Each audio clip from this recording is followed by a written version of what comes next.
We now return to Etc. Etc. Etc. And here's your host, Nicole Jacinto.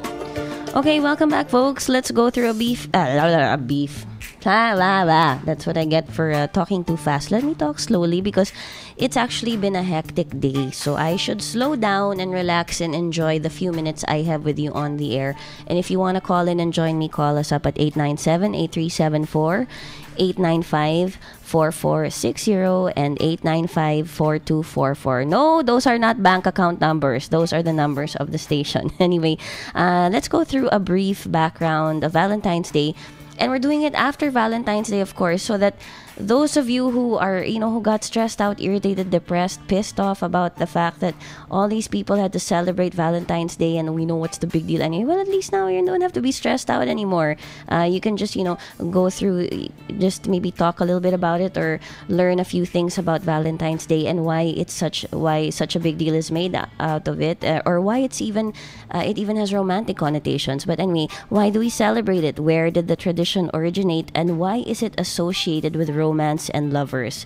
Well, like many holidays, and the word of holiday, of course, is closely, what am I saying? Okay, my notes. Yes, well, like many holidays, Valentine's Day is a holiday. The tradition has religious origins. Like many holidays, Valentine's Day also has religious origins. The word holiday, of course, is closely related to the term holy day, but the term holiday is also used to refer to festivals that aren't necessarily religious in nature. So Valentine's Day is a working holiday, and it's celebrated in many countries throughout the world every year on February 14. Now let's go to some of the religious origins of Valentine's Day. In this case, we are referring to the Roman Catholic religion and its tradition of honoring saints. Now, in the Roman Catholic tradition, Saint Valentine's Day was first established by Pope Gelasius I in 496 AD. The holiday was observed on February 14 to honor one or more Christian martyrs named Valentinus. Now, incidentally, while Pope Gelasius I established St. Valentine's Day, he is also credited with putting an end to the official celebrations of Lupercalia. Now, what is Lupercalia? Okay, Lupercalia was a Roman festival or tradition that has been linked to pagan origins of the celebration of Valentine's Day in the romantic sense. But we'll talk a little bit more about Lupercalia later. The thing to remember here is that by most accounts, there was a direct link between Pope Gelasius I putting an end to the celebration of Lupercalia and establishing the feast of Saint Valentine or Saint Valentine's Day on February 14. Okay, so now although Valentine's Day was declared the feast day of Saint Valentine by Pope Gelasius I in 496 AD, I love his name, Gelasius, sounds like gelatin, it is no longer observed as a holy day or holiday by the Catholic Church. So it's no longer a feast day. St. Valentine's Day was deleted from the general Roman calendar of saints by Pope Paul VI in 1969. Yes, a lot of changes were made by the Vatican II Council, and deleting the feast day of St. Valentine was one of those changes.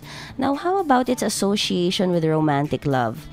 What is the association of Valentine's Day with romantic love? Now, the observance or celebration of Valentine's Day became associated with romantic love during the period of the High Middle Ages when the tradition of courtly love flourished. Courtly love, okay. By the 15th century, Valentine's Day developed into an occasion when lovers would express their love for each other by doing things like giving flowers, confectionery like candies and other sweets, and sending each other greeting cards that were called Valentines. Doesn't that sound familiar? We do that to this day. In fact, I think the greeting card industry makes a lot of money, and so does the people make a lot of money selling flowers on Valentine's Day, and probably stuff like candy. Do people still do that a lot? Do they give chocolate and candy on Valentine's Day? I'm not sure, but I know they have meals out and they do give flowers and, of course, Valentine cards. Or, for those who can afford more, they give like bracelets, necklaces, and all sorts of things. Anyway, you're all familiar with the notions of courtly love. Remember King Arthur and the Knights of the Round Table? The illicit and unsanctioned relationship between Sir Lancelot and Lady Guinevere. Ah, yes, we all have been familiarized with those types of stories at one time or another. The Legends of Charlemagne, the novel or story of Ivanhoe by Sir Walter Scott, which was written, by the way, centuries later, but it was set in that time. Now, and incidentally, in Ivanhoe, the character of Robin Hood makes a small, brief appearance. That's just a trivia there. I realized that when I read it when I was 16. I was like, oh my god, Robin Hood is mentioned here.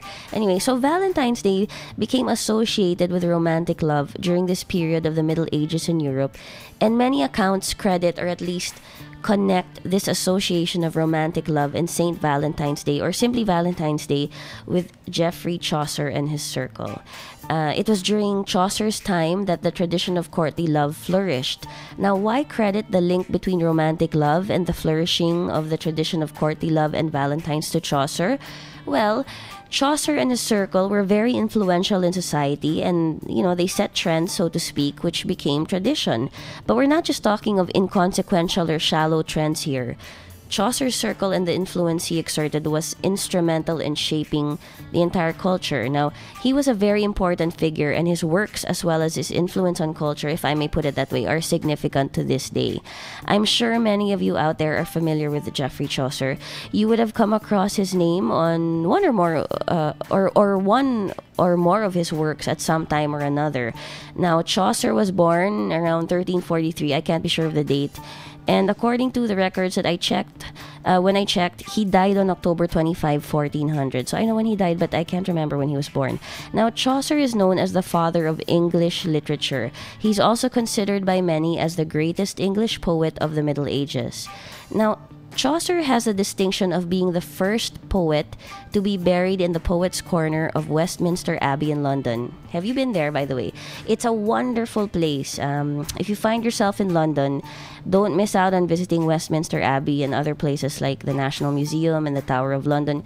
You'll find half of ancient Rome and ancient Egypt in the British Museum. Visits to those places can give you the feeling that you're actually seeing and touching what you internalize from books and movies. Anyway, I digress. Okay, back to Chaucer. And why he was so influential. Not only was Chaucer an author and poet, he was also a philosopher, an alchemist, and an astronomer. Can you imagine that? I wonder if he had ADD. Anyway, aside from being an author of books, a poet, a philosopher, an alchemist, and an astronomer, Chaucer was also a butcher, a baker, and a candlestick maker. Just kidding. The fact is, he also had an active career in the civil service. He was a bureaucrat, a courtier, and a diplomat, and that is why he was so influential and such an important figure. Now, as for his literary works, which he is best remembered for, let's see. Chaucer is best known for his collection of stories that he wrote called the Canterbury Tales. See, I'm sure a lot of you out there are going, aha, the Canterbury Tales. Now you remember Chaucer. I'm sure you've heard or read a number of stories from the Canterbury Tales. And the Canterbury Tales is a collection of stories that are narrated by fictional pilgrims. Now, these pilgrims are on the road or on their way, or actually on their pilgrimage, you might say, to the cathedral at Canterbury. The Canterbury Tales really shaped English literature because it was written in the vernacular, which at the time was Middle English. At the time when Chaucer began writing, most literature was written in either French or Latin. So Chaucer made writing in English legitimate, and that's why he's considered by many as the father of English literature. Now it's time for another short break. We'll be back with more. Stay tuned to etc., etc., etc. right here on DZRJ 810 AM, the voice of the Philippines.